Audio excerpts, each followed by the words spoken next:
We are in the dawn of a new era. We thought we were alone. Rangers, the last survivors. But as the skies clear and the radiation fades, we're picking up more distant signals. And I'll be honest, what I'm hearing out there scares the living shit out of me. Don't listen to that murderer, you fool! Vargas may call himself a general now, but he and his rangers are still the same dog-killing savages they were 15 years ago. The Red Scorpions will protect you people.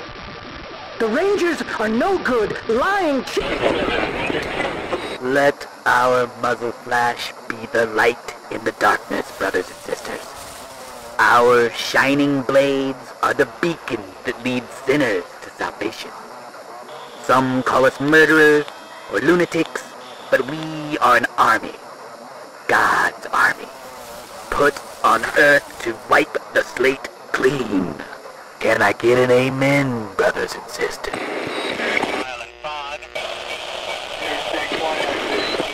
Matthias is your savior. He will make you into a perfect union of man and machine. A race of synthetic warriors who will destroy those butchers in Arizona and bring our clean and perfect future to all corners of the world.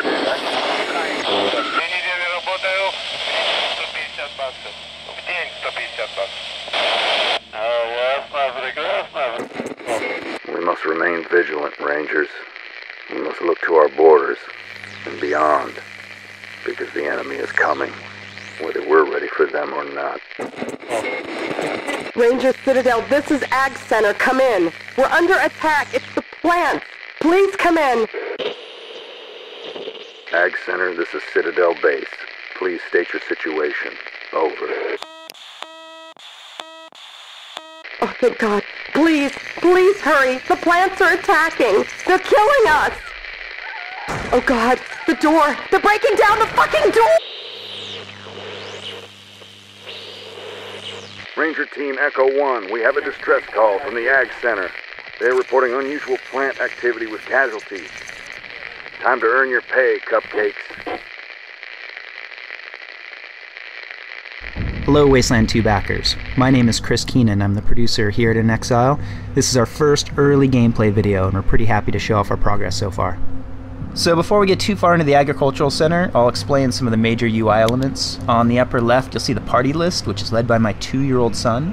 A major feature you'll hear a lot of us talking about is player customization, which means that I had to import a picture of him when he was sick a few months back. We'll also have a bunch of in-game portraits that you can choose from if you don't want to import one. Finally, rounding out the list, we have our resident dog designer, Chewy.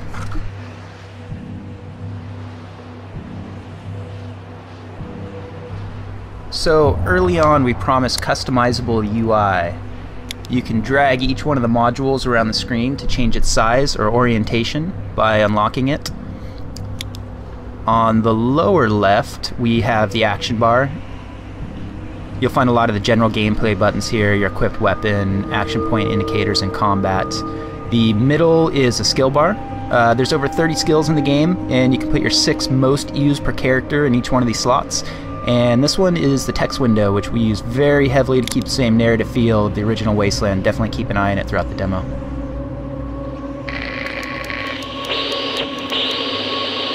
Ag Center, this is Citadel Base. Be advised, Ranger Team Echo 1 is on site and approaching your position. Help is on the way.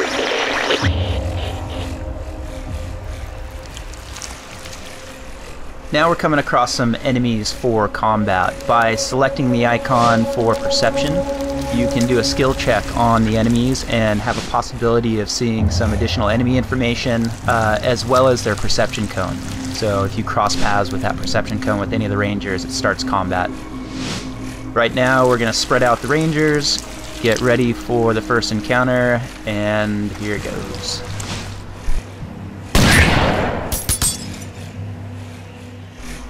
So now that combat has started, we go into a turn-based mode. The rule set is built on the original Wasteland and Mercenary Spies and Private Eyes with some tweaks to it. So we use things like distance-based modifiers for chance to hit, including higher % chance as enemies get closer to you, Enemy size and speeds also affect your chance to hit. Larger enemies are much easier to hit than smaller guys or very quick enemies. As well, we tack on friendly fire too, so you really have to pay attention to where your team is standing within combat and use strategy to move around them.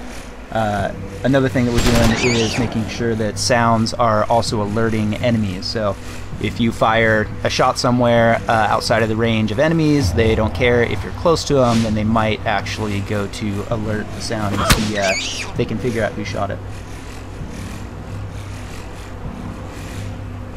So we do have a hex-based system as well.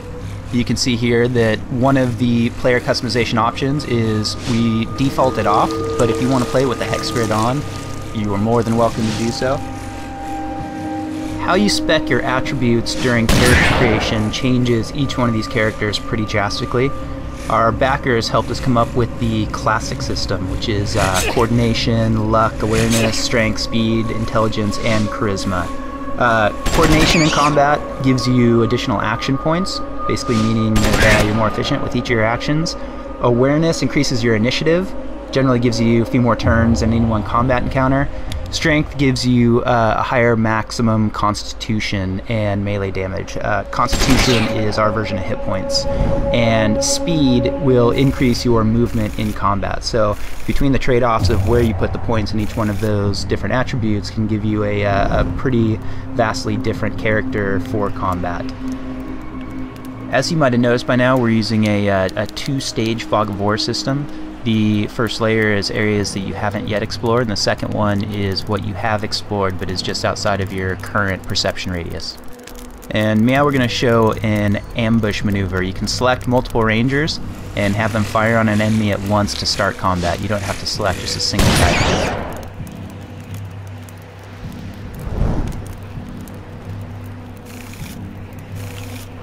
We're coming up on our first locked door, which is going to show off some of the skill usage. So I can go down and select lockpick with Chewy and trying to use it on the door. You'll see that it said it was a medium skill difficulty. Takes a little while for the skill bar to go up, and he failed. So in character creation, he wasn't necessarily spec'd with a very high lockpick skill. I can try somebody else, like Natasha, who does have a high lockpick skill. Hers said simple, which makes it a lot easier for her to open these doors. As you progress through the game, the difficulty of the obstacles will continue to get harder, and the more that you use each one of your skills, the better that those skills will get. So here we had a different guy. Chewy is the safecracker, so he went in, was able to open it up. We got a canteen, now we're moving out.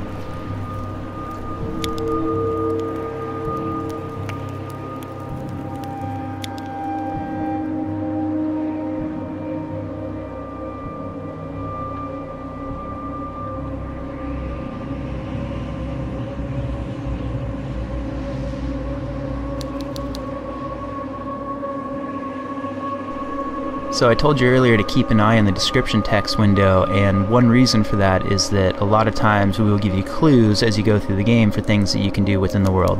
This one here says the ramshackle gate looks ready to collapse under the slightest encouragement, so that gives me a hint. Now I can select brute force with Natasha, have her use it on the gate. Success, and now we made it through. We'll grab the ranger team, moving through the giant vegetables. It looks like they spotted an enemy up north. And we'll use perception on him to see what he can see.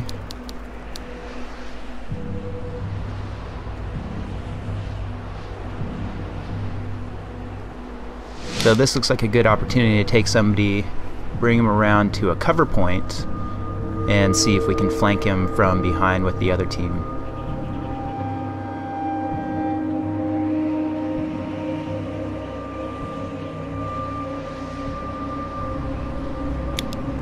So we're going to take MCA, put him into cover, and have him take a quick shot at the wrecking crew. The wrecking crew guy goes to cover. So cover plays a pretty big part in the game. When you are in cover, anybody shooting at you has a penalty to their chance to hit. So you can see by the other guys flanking from behind, they're getting a much higher chance to hit with equivalent weapons than MCA is in cover. and they took him out.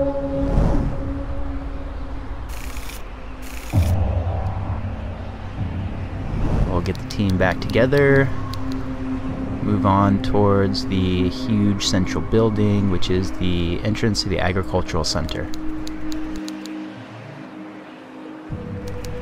So anytime you see that bubble icon, that's going to enter you into a dialogue. And this is the first dialogue window that we have popping up.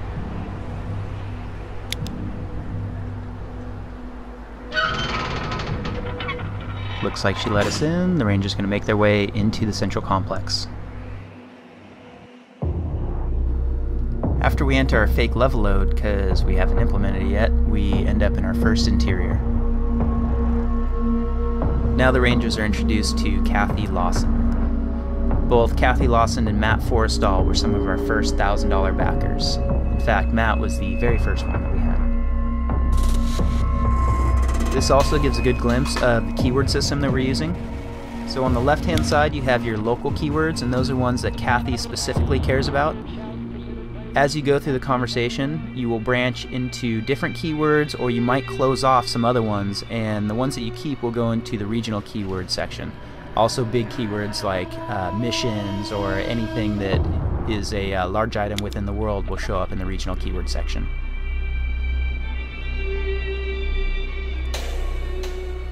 Anything on the right hand side, most people on the map will have some sort of response or reactivity to.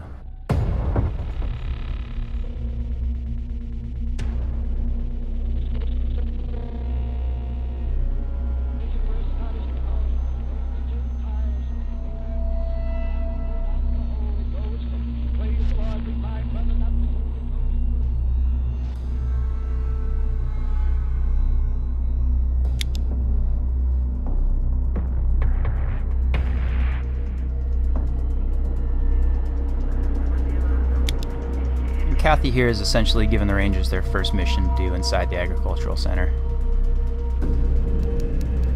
And they make their way over to Matt Forrestal.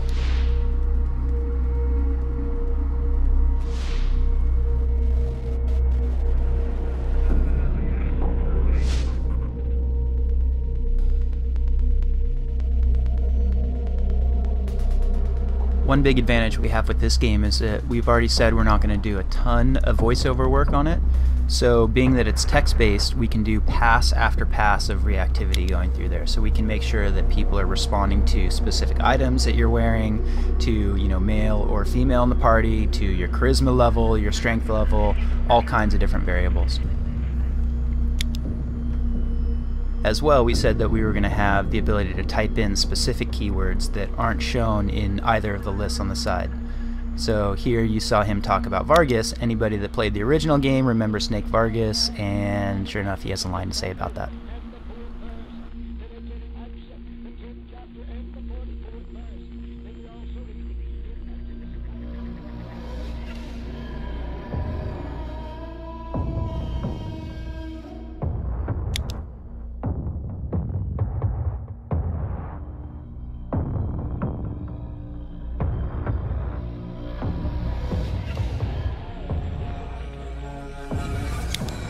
We'll go ahead and finish up the conversation with Matt, and it looks like he's pretty happy with how it went.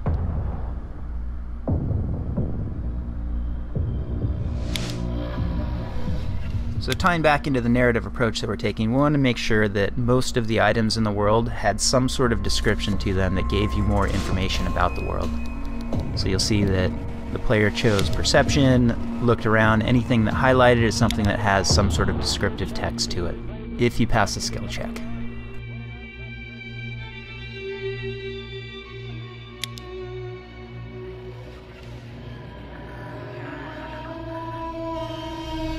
Some of the descriptive text you come across are put in there pretty much just to entertain us.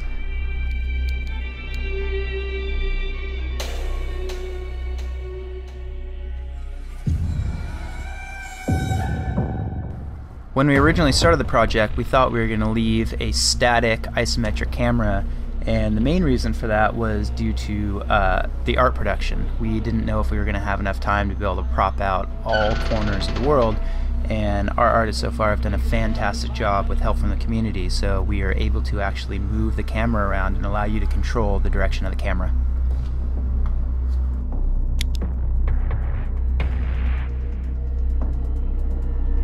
One of the things that we loved about the original Wasteland was that there was more than one way to solve the same obstacle.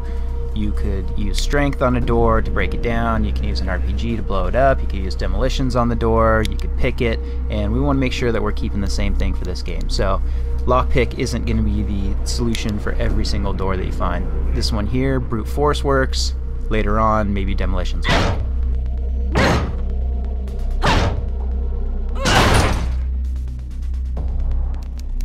Now that we've broken into the door, we can get some loot. Looks like we're going to pick up an AK-97 and some ammunition.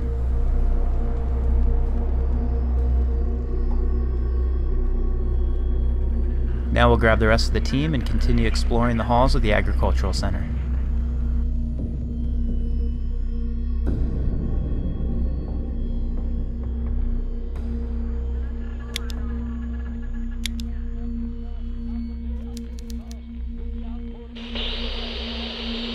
Ranger Team Echo 1, this is Citadel Base. Received word from Maxwell, all that you are on site and en route to irrigation shutoff. Please confirm. Over.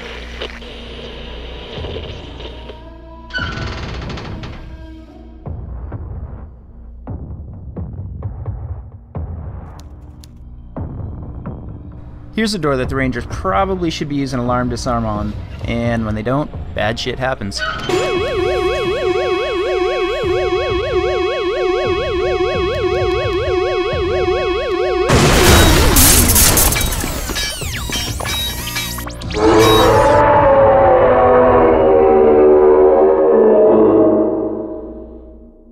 First off, I want to apologize to everybody for having to sit there and listen to me for the last 15 minutes.